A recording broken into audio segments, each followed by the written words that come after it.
पिंपळगाव रेणुकाई येथे श्री चक्रधर स्वामी पदयात्रेचे भव्य स्वागत. मधुकर तळेकर यांच्या वतीने पदयात्रेतील भक्तांना भोजनाचे आयोजन.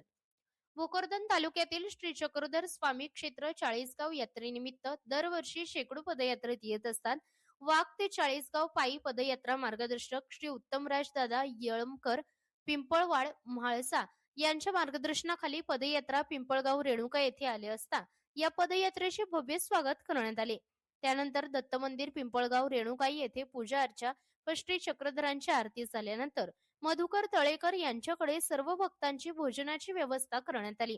या पदयात्रेमध्ये श्री नाथोबा मुनी लांडगे व संत मुनी मानेकर या म्हणतसह पुढील वेगवेगळ्या गावाचे भक्तगण शिर शिरोमणी धुळपिंपरी बोरदडे कानाशी माळशेवगे माळपिंपरी ब्राह्मण शेवगे चिंचखेडा आंबे वडगाव अशा अनेक ठिकाणाहून भक्तगण या पदयात्रेमध्ये सामील झाले होते. भोजनाचा कार्यक्रम संपल्यावर पदयात्रा चक्रधर स्वामींच्या जयघोषामध्ये 40च्या देवाकडे मार्गस्थ झाली. या कार्यक्रम यशस्वी करण्यासाठी गावातील दिलीप आहेर, किसन लाठे, विठ्ठल परणकर, गजानन तळेकर व इतर ग्रामस्थ बहुसंख्येने हजर होते.